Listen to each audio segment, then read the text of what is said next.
ایو طالب لس پنځه لس کاله مسافري وکړه مور ورپسې خط ولیږه چې بچي راشه ډېر وخت وشو اوس په ځلمې شوې چې واده ته نه وکړو هغه خط راولېږه او یو شعر یې پکې ولیکه چې مورې یا به مې تن د بل وطن شي یا به د علم ګل په لاس پورته درځم دا پوره شوې نه یم په دې علم پسې خو به یا به په مسافرۍ کې پردیس کې په پردي وطن کې مړ شم څوک به مې ښخ کړي او یا به د علم ګل په لاس پورته درځم اوس الحمدلله یو مدرسه کې طالب داخل کا اته کاله پس هغه عالم وي لس کاله پس مفتي په هر کلي کې په مردان کې دومره مدرسې دي چې ووایه نه شمار نو به هر تفکیر چې کوم دی چې کله علم کم و علما کم و قدر ډېر و عمل ډېر و چې علم ډېر شو مدرسې ډېرې شوې بې قدري ډېره شوه نو چې څوک قرآن په حفظ یاد کړي د 6,600 هغه ناظرې والے نه غوره دی چې قرآن یې په نادره ویلی دی خو حفظ یې نه دی کړی او چې بیا ترجمه وکړي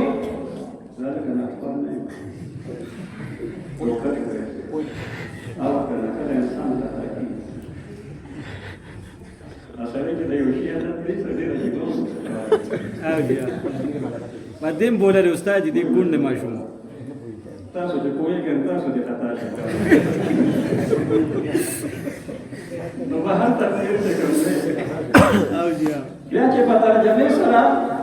نو دا ترجمې والا د 6,600 هغه حافظانو نه غوره دی چې هغې حفظ کړی دی ناظره یې کړې ده په قرآن یې په ترجمې سره نه دی او بیا چې د دې ماهر علم شي لکه حضرت مفتي صاحب حضرت مولانا حیات صاحب مولانا نجم الله صاحب مولانا عبدالله صاحب داسې نور چې کوم دی زموږ ډېر مقتدر علما کرام وایي دا د 6,600 ناظرې والا قاریانو نه حافظانو نه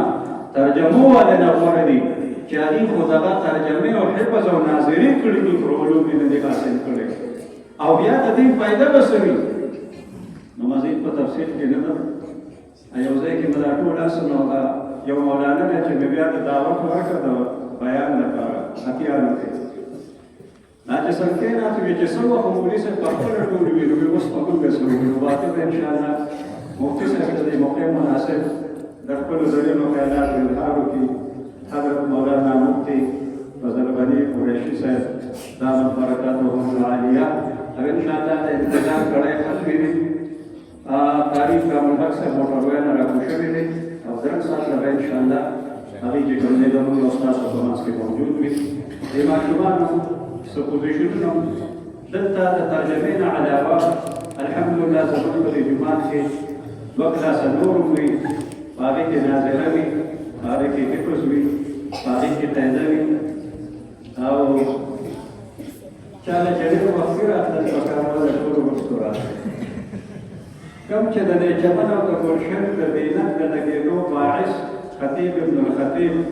چې زموږ د خطیب صاحب والد محترم دی حضرت مولانا حضرت عمر صاحب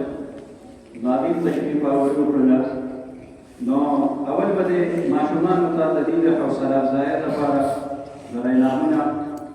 د حضرت مفتي صاحب او مولانا حیات صاحب او حضرت عمر مولي صاحب د دې په لاسونو باندې ورکړل شي